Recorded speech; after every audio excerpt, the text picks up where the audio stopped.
Bismillah ar-Rahman ar-Rahim. In the name of God, most gracious, most merciful.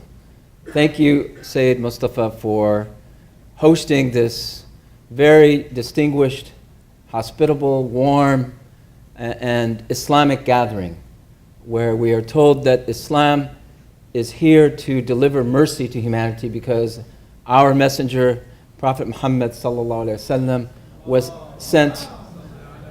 Muhammad was not sent for any reason other than to be a mercy to humanity, rahmatan lil alameen.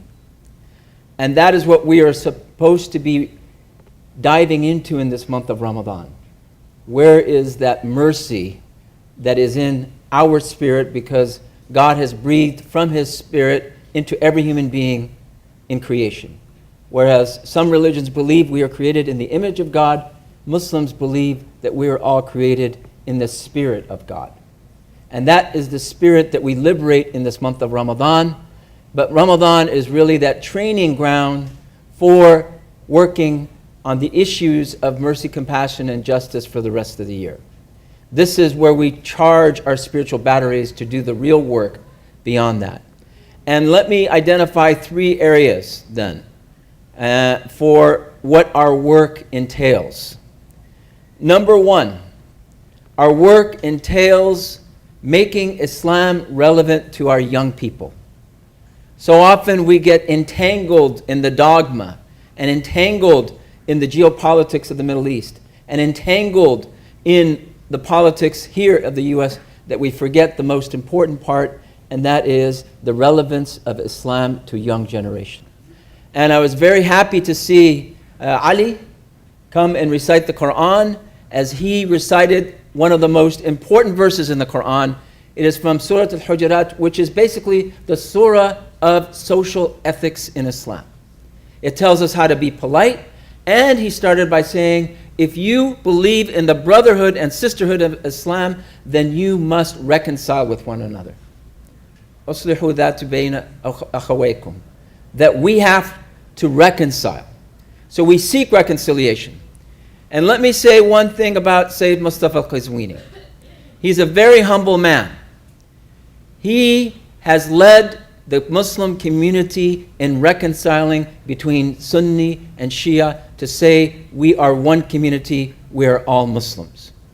That this unity is so important. If you believe in God, then do not divide His religion into different sects. We may have different schools of thought, but we should not let that divide us. If anything, it should enrich us, this difference of opinion. And we have this code of honor and the Sunni Shia unity code that needs to be adopted by every Muslim organization now, because if our young people see us divided more, then they will see whatever we say is irrelevant to them. But if we abide by that and we follow the leadership in bringing unity, then this is something that our young people will feel pride in seeing that kind of code. Number 2, so many times we hear bad news. We hear about ISIS. We hear about what happened in Paris and London. It's time that the mainstream define the narrative of who America is, what Islam is, who Muslims are, because we cannot allow the extremes to define us. The extremes are defining us right now. So one guy goes and drives a van into London Bridge, another guy drives a van into a mosque, and so on and so forth. It is the extremes that are defining the relationship. We cannot allow that to happen. We have to make this a religion of the mainstream, and we have to make America a country of the mainstream. We cannot allow extremists on either side define who we are.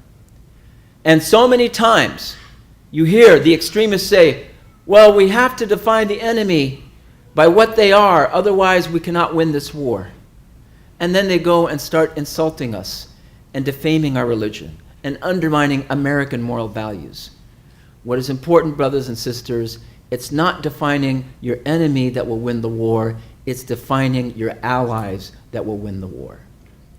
The allies fighting ISIS are who? Muslim.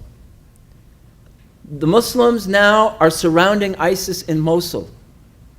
They are mainly Iraqis who are fighting for the liberation of their country and winning the war on terror for the rest of the world. Why is that not acknowledged in our media? Why are we not talking about Islamic heroes in our media? Why is it that they only fixate on the worst? They don't fixate on the best that we have to offer. And look at you, doctors, engineers, business people, teachers, religious leaders. That's who we are. It's time for us to define ourselves for ourselves and not allow others to define us. The third thing I want to say, as Sayyid Mustafa said, the most important element of our security now is our partnership with law enforcement. And in Surah An-Nur, Surah number 24, verse number 55, God says, He will replace fear with security if you believe and you do works of righteousness. And He will establish us.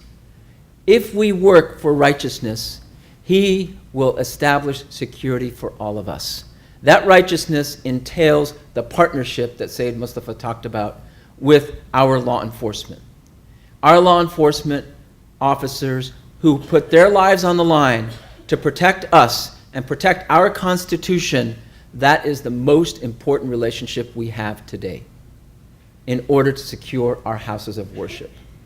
So with that partnership, let us move forward. Let us continue to become an integral, enriching element of the American fabric and show that Islam in America is part of the answer to people's fears. That is what we believe we are aimed to do, and that is how we will liberate the human spirit in America for our future and for our fellow Americans. Thank you. Assalamu alaikum.